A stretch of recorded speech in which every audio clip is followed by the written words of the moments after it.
Assalamualaikum warga Konoha sekalian.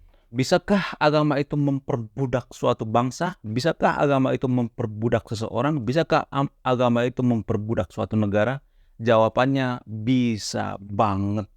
Mungkin video ini tidak cocok pada semua orang ya. Jadi di antara sahabat yang pemikirannya sempit, mohon di skip video ini ya. Karena saya tidak butuh follower, saya tidak butuh view dan lain sebagainya. Karena saya sudah hidup berkecukupan gitu. Saya tidak mengharapkan follower atau mengharapkan view daripada YouTube ini. Jadi bagi sahabat yang nonton video ini, yang pemikirannya sempit, mohon di skip video ini. Karena ini adalah konten-konten yang sangat sensitif ya. Jadi gini, kenapa saya mengatakan bahwa agama itu bisa memperbudak seseorang? Kita ambil contoh misalnya. Tapi disclaimer dulu ya, ini hanya terjadi di Konoha ya, bukan terjadi di Indonesia. Jadi bagi sahabat yang berpikir sempit, mohon jangan berpikir yang enggak ya. Ini bukan terjadi di Indonesia ya. Ini hanya terjadi di Konoha. Sekali lagi di Konoha guys. Makanya saya menggunakan topeng yang menggunakan Naruto. Jadi semua yang saya utarakan di video ini hanya terjadi di Konoha. Bisakah seseorang itu bisa diperbudak oleh agama? Jawabannya bisa banget. Kalau kita ambil contoh misalnya di Konoha. Di Konoha ya, kalau saya perhatikan ya, ini hanya di Konoha ya. Kenapa banyak pengemis di Konoha? Mungkin antara sahabat yang nonton video ini berpikir bahwa masyarakat itu sebenarnya ya kekurangan pekerjaan dan lain sebagainya. Oke, kalau misalnya itu jawabannya, berarti kita tidak ada perubahan dong. Ya masalahnya pekerjaan itu kan harusnya diciptakan ya. Kalau kita hanya berharap sama pemerintah, ya kapan majunya kan? Tidak ada satupun negara yang maju itu kan hanya karena berharap sama pemerintah. Bukan berarti saya ngebelain pemerintah di sini ya, kan? Tetapi di sini saya bikin video ini tujuan saya adalah untuk supaya kita bisa berpikir secara rasional, berpikir secara subjektif, bukan hanya berpikir secara objektif atau pemikiran-pemikiran yang mengambang gitu. Jadi, bisakah seseorang itu diperbudak oleh agama? Alasannya bisa banget. Contoh misalnya, kenapa banyak pengemis di Konoha? Kenapa banyak orang yang ngemis di lampu merah, di depan pom bensin gitu, datang ke rumah-rumah gitu. Dan anehnya pengemis ini rata-rata ya, tapi tidak semuanya, rata-rata menggunakan dalil-dalil agama, menggunakan kedok agama, menggunakan atribut-atribut yang menggunakan agama. Guys, coba perhatikan di online. Mungkin yang tersahabat yang berpikir, mungkin yang tersahabat yang nonton video ini berpikir saya ngada-ngada ya. Coba lihat iklan-iklan di online coba. Ada anak kecil gitu di videoin terus diiklankan. Oh, kitab suci kami sudah robek. Tolonglah kakak-kakak, abang-abang, mohon bantuannya. Kitab suci kami sudah robek, sudah lusuh. Pokoknya banyak macam cara dilakukan biar apa? Biar kita bersedekah. Biar mereka bisa dapat duit dari kita. Biar kita memberikan sedekah kepada mereka. Padahal kalau kita berpikir secara rasional, ya. Si anak kecil tadi yang mengatakan, oh kak tolong bantu kita kak, tolong mohon kak, mengemis-ngemis gitu, memelas-melas, disuruh memelas-melas. Nanti kakak dapat imbalan surga Firdaus dan lain sebagainya. Ada banyak kan di online seperti itu yang di iklan-iklan YouTube juga ada seperti itu ya.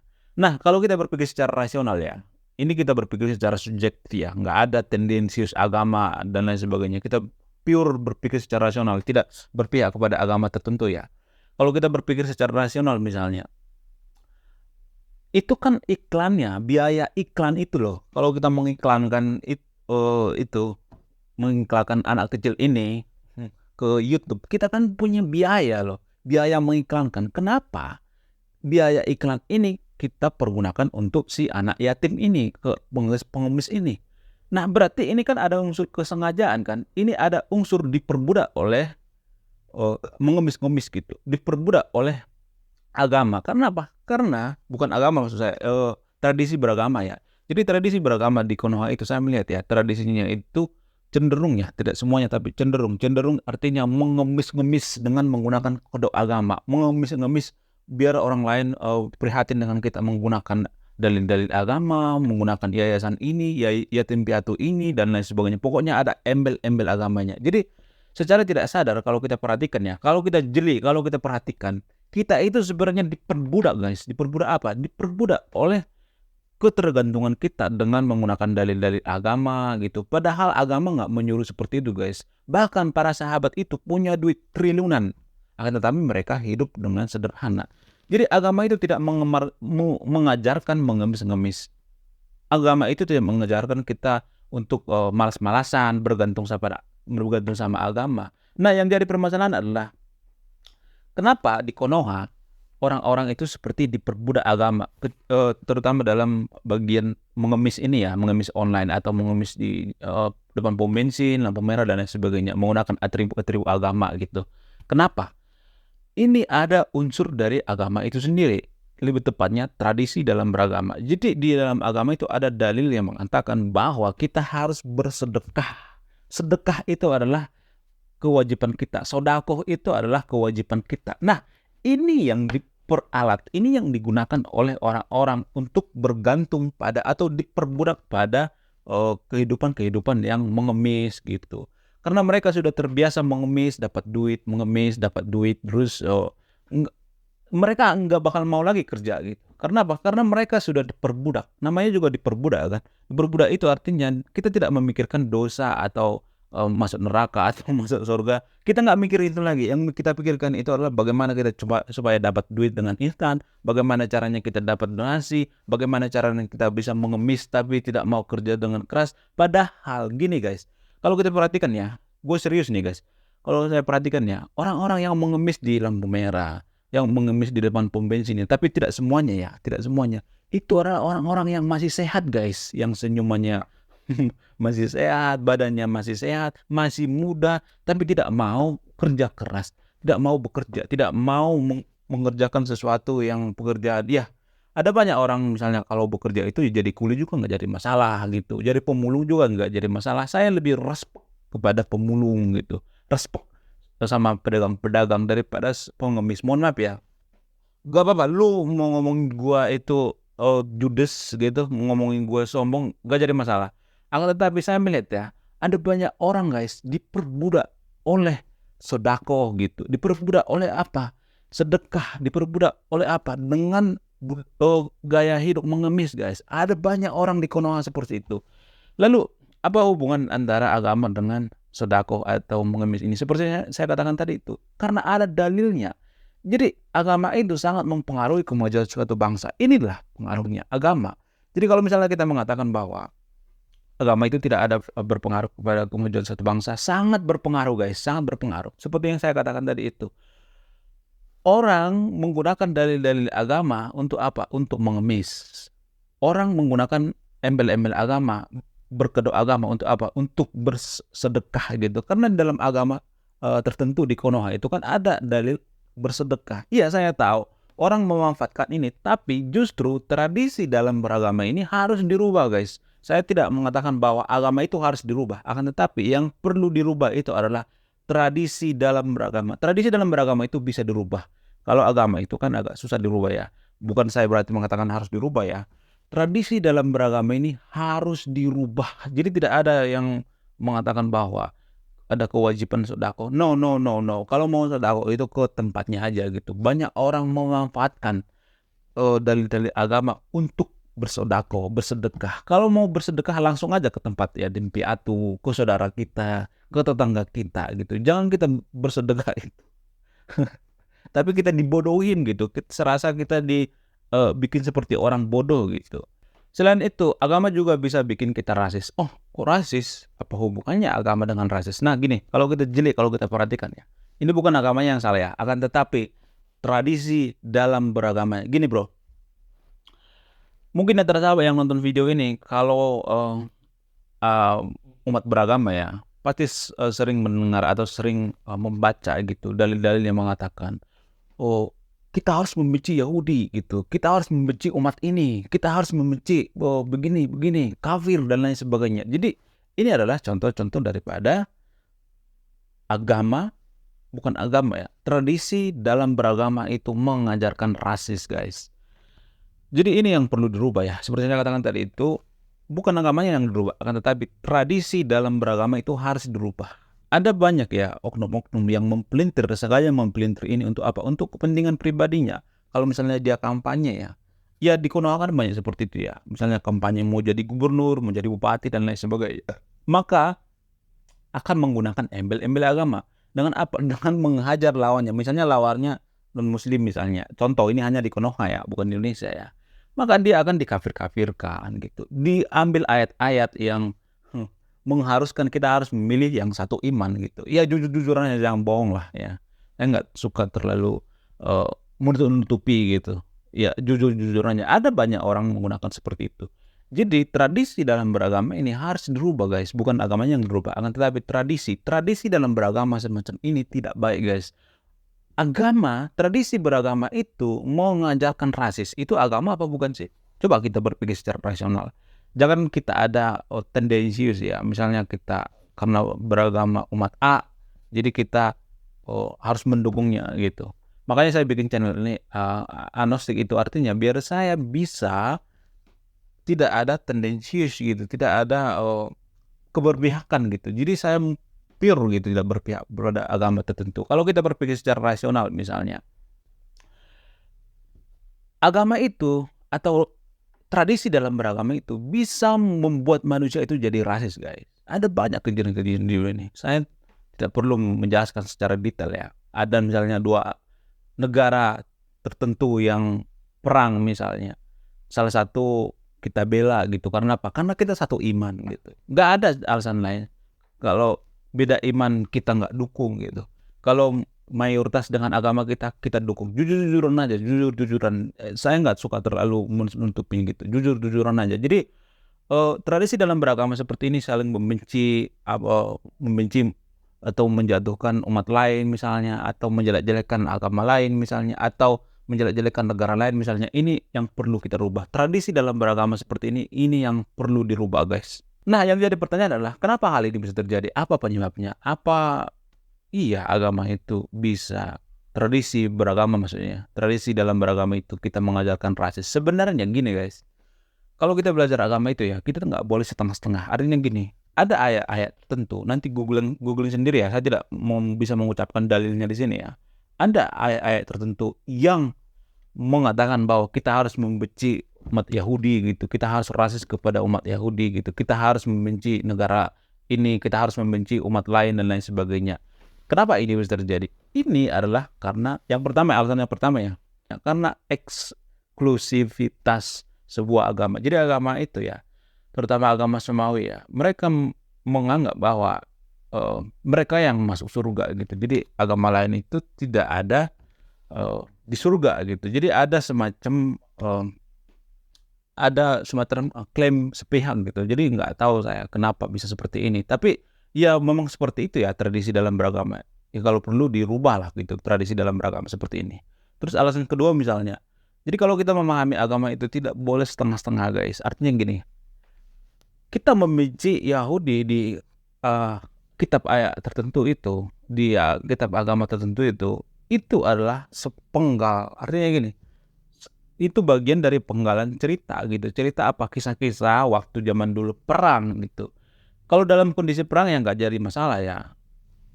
Nggak masalah kita membenci misalnya. Kebetulan saja saat itu umat Yahudi itu perang gitu dengan umat atau suku tertentu gitu. Jadi dikisahkan dalam kitab suci itu ada kejadian di mana kita harus membenci Yahudi saat dalam keadaan perang. Itu kan saat dalam keadaan perang. Nah, yang jadi permasalahan adalah orang-orang awam yang mengerti agama itu hanya kulit-kulitnya saja. Ini bisa dipelintir loh. Ini bisa dipenggal, ayat-ayatnya itu diambil sedikit-sedikit, satu-satu, dicomot satu-satu. Jadi agama itu adalah satu kesatuan yang utuh gitu. Seperti puzzle misalnya. Jadi kalau kita ambil satu itu dalam agama itu, satu ayat itu tidak bisa guys. Karena apa? Karena itu adalah keutuhan seluruhnya. Jadi kalau memahami agama itu, memahami kitab suci itu, kita harus memahami semuanya, seluruhnya, overall gitu.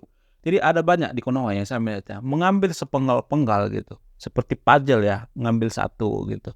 Ya kalau kita ngambil satu itu artinya kita tidak bisa memahami agama itu seperti itu. Karena kisah dalam kitab suci itu ya, itu adalah kisah satu kesatuan. Jadi kita harus memahami semuanya dulu. Kalau kita ambil satu itu artinya kita itu seperti melihat dari satu sudut pandang yang lain. Artinya gini, kalau kita melihat angka 6 itu ya, bisa aja dia angka 6. Tapi kalau kita melihat dari sebelahnya lagi kan bisa angka 9 ya. Jadi tergantung dari sudut pandang mana kita melihatnya. Kalau bisa kita melihat dari semua sudut pandang gitu. Angka 6 itu kan bisa jadi angka 6.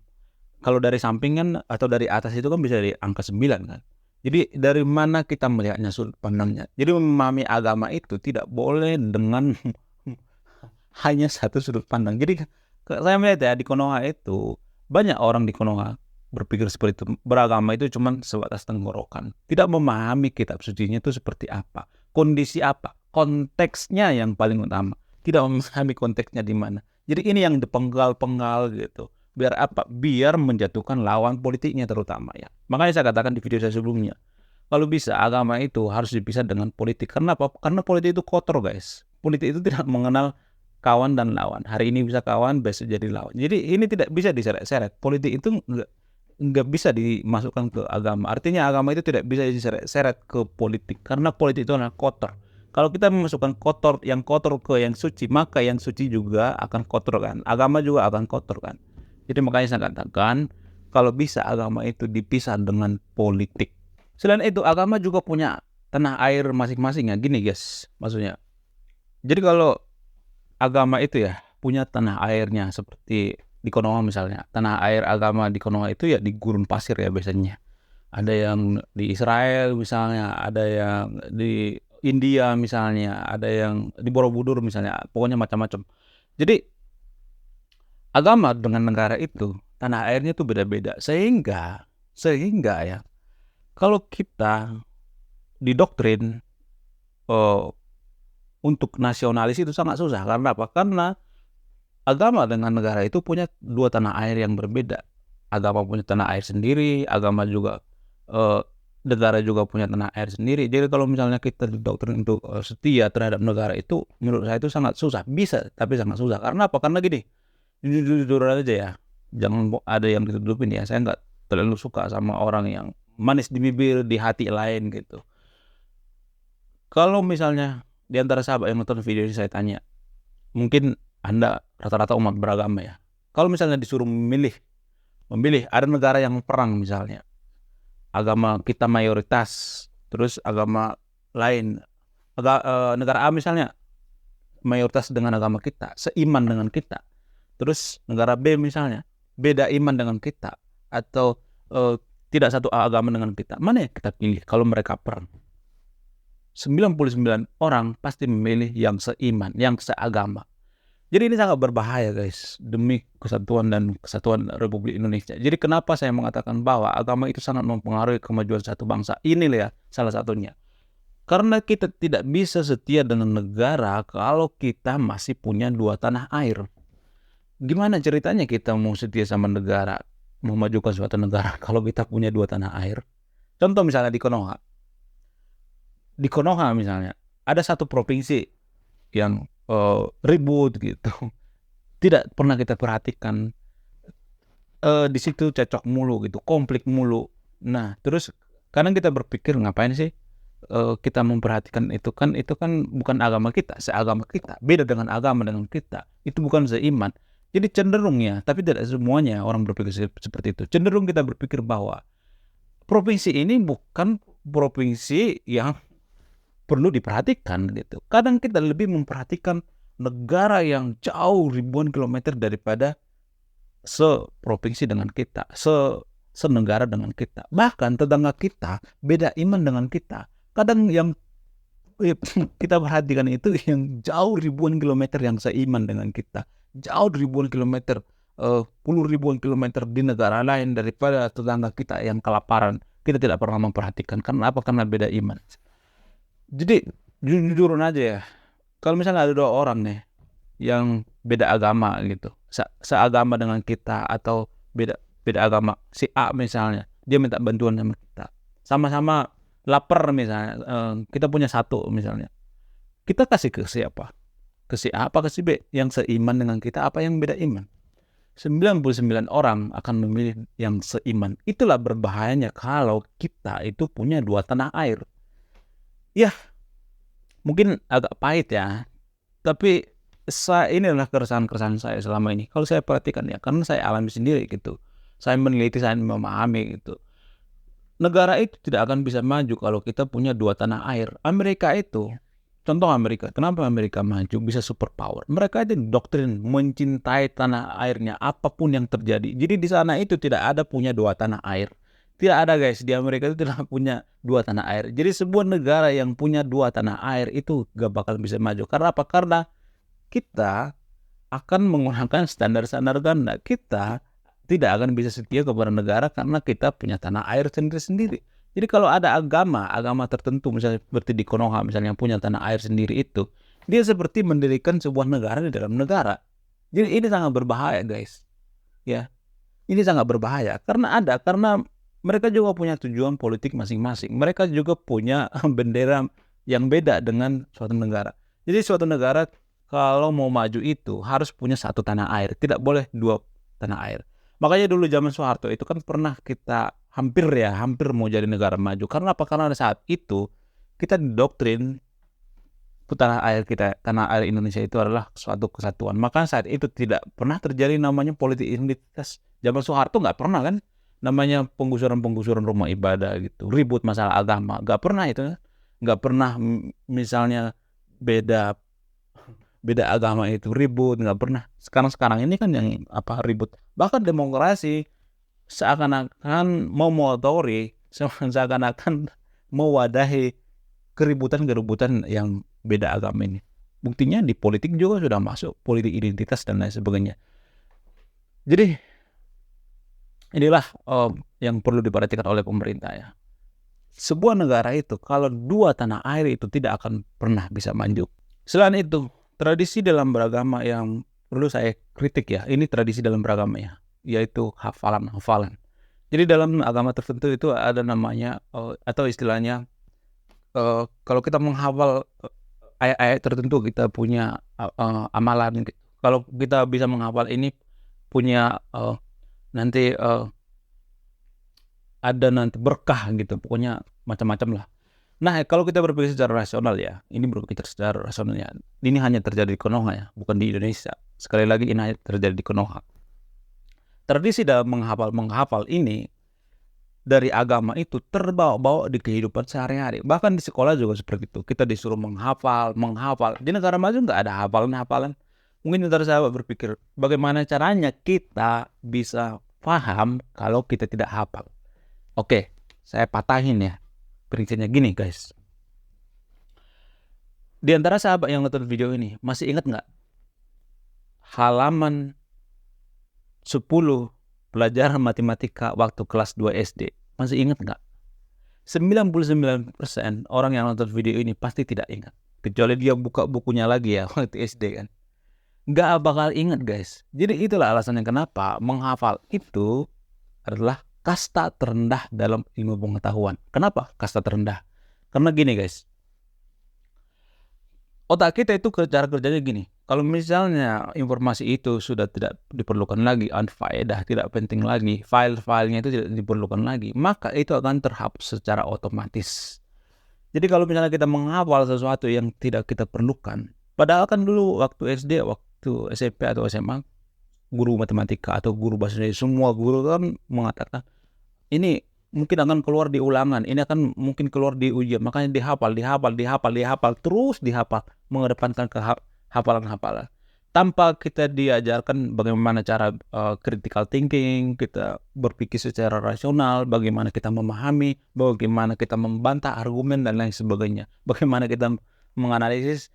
Jadi ini dalam tradisi dalam beragama ini terbiasa atau terbawa-bawa ke kehidupan sehari-hari, termasuk dalam sekolah. Itulah alasannya kenapa di Indonesia itu banyak hafalan-hafalan yang tidak perlu. Seperti saya katakan tadi itu, hafalan kita waktu SD, waktu kita kerja, nggak ada kita pergunakan. Sinus, kosinus, rumus matematika nggak ada kita pergunakan waktu kerja. Nggak ada itu. Ya kan? Atau misalnya kita pelajaran bahasa Indonesia dulu yang kita hafal-hafal itu, atau rumus-rumus juga, atau rumus fisika, nggak ada kita pergunakan dalam kerja. Jadi buat apa kita menghafal itu? Di Indonesia saya melihat ya, bukan Indonesia, di Konoha saya melihat ya, orang yang jago hafal itu sering disalahartikan dengan orang yang cerdas. Padahal kasta terendah dalam ilmu pengetahuan itu adalah menghafal. Kenapa saya mengatakan seperti itu? Karena buat apa kita menghafal itu kalau kita tidak bisa melafalkan? Contoh gini, ada banyak ya di Indonesia itu yang hafal tentang kitab suci, hafal ini, hafal itu, hafal segala macam. Ada banyak ribuan ayat-ayat yang dihafal, tapi satu pun tidak dilafalkan. Contoh misalnya, dia menghafal tentang kitab suci, tentang kebersihan, tentang etika dan lain sebagainya. Padahal ruangan kelas waktu dia menghafal itu sampah berserakan, sampah dikali, sampah di mana-mana, Pandawara dihujat, pantainya juga berserakan sampah, sampah dikali dan lain sebagainya. Jadi bagaimana mungkin kita bisa berusaha menghafal sesuatu yang tidak kita perlukan, padahal satu pun tidak dilafalkan, satu pun tidak dipraktekkan. Ngapain kita coba menghafal itu banyak-banyak? Buat apa? Karena kita punya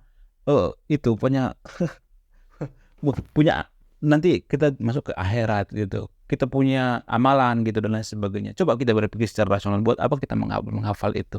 Di sekolah juga kita terbawa dari tradisi beragama ini, terbawa ke sekolah. Makanya kita menghafal, disuruh menghafal terus. Akhirnya kita bodoh. Jadi menghafal itu adalah cara cerdas untuk bodoh. Orang-orang di luar negeri atau sekolah-sekolah di luar negeri seperti di finalnya Norwegia, Amerika misalnya. Sekolah-sekolah di sana itu kalau mau belajar itu mereka disuruh memilih mata pelajaran apa yang mereka pengen pelajari, sukai. Lah di Indonesia kan disuruh mempelajari semuanya, disuruh menghafal semuanya. Akhirnya kita tidak punya kompetensi, kita tidak punya skill. Kita jago di semua, bukan jago maksudnya kita mengerti semua, kita mempelajari di semua bidang, tahu sedikit-sedikit semua bidang, tapi satu pun tidak punya skill, satu pun tidak kita kuasai. Kayak pelajaran matematika, bahasa Indonesia, fisika, semua kita pelajari, kita mengerti sedikit-sedikit.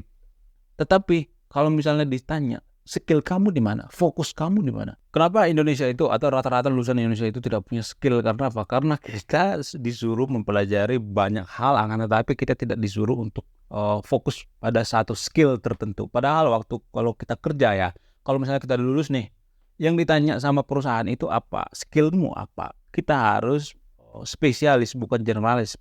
Padahal di sekolah kita kan ngajarin generalis. Jadi ini yang perlu kita ubah.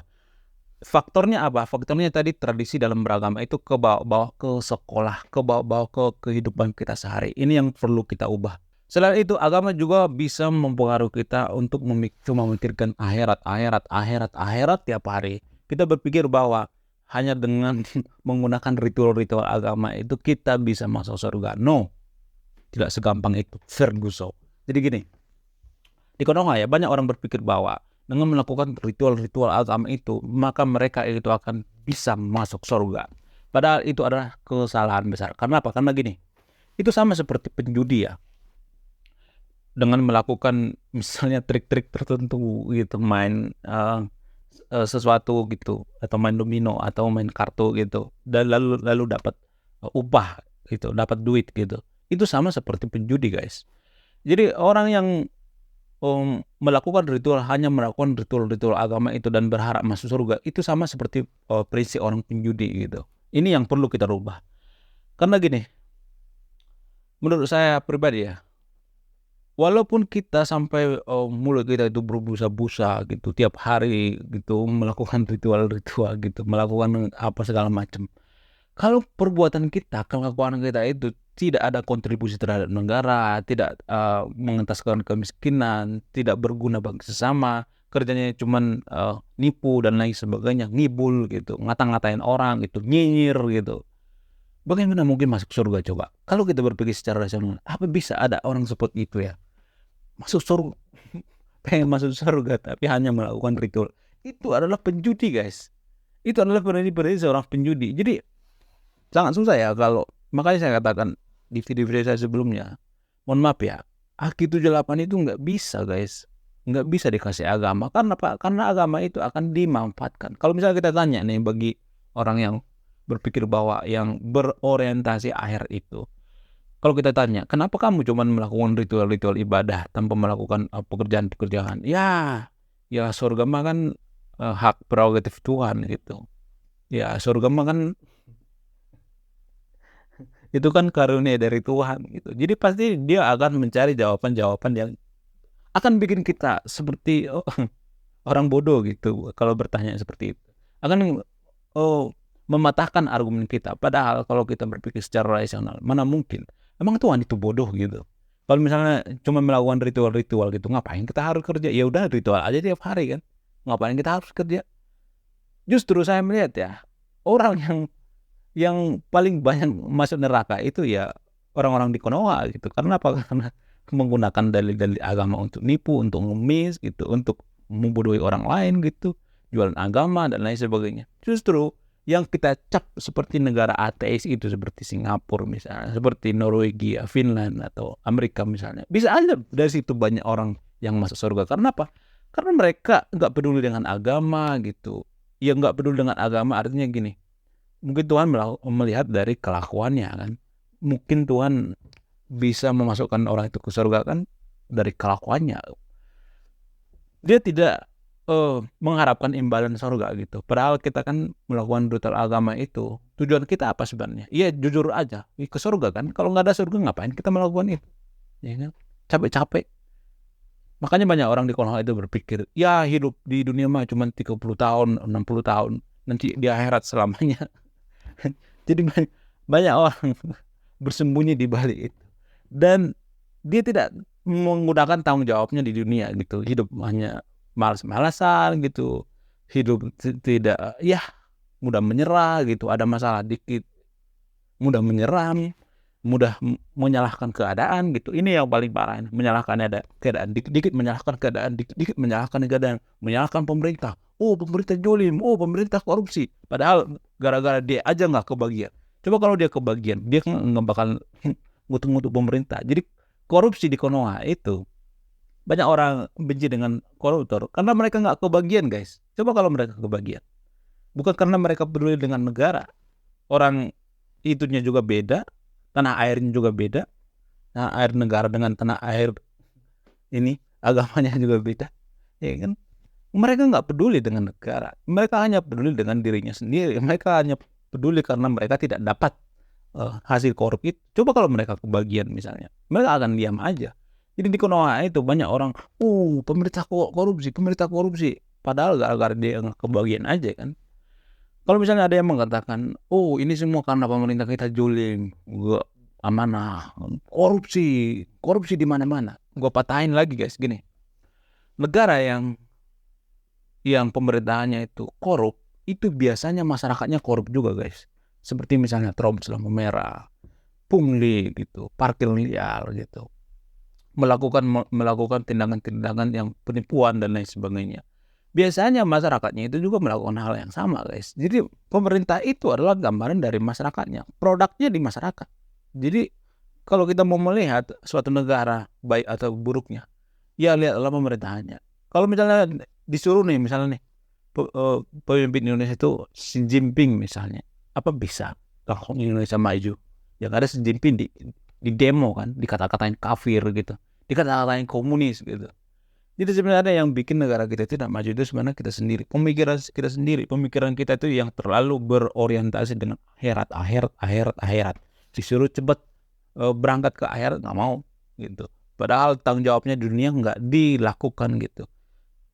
Hidupnya itu pengennya santai-santai gitu, dapat bansos gitu, dapat subsidi. Kalau nggak dapat teriak pemerintah gitu. Yang ada kita beban negara. Kalau seperti itu kita nggak ada kontribusi kepada negara. Oke, terima kasih sudah menyimak dan memahami video ini. Sebelum saya tutup video ini, saya akan memberikan salah satu pesan moral. Pesan moralnya adalah, tradisi dalam beragama itu sangat bisa dan banyak fakta yang memperbudak kita di kehidupan nyata. Saya Ray Konoha, salam rasional.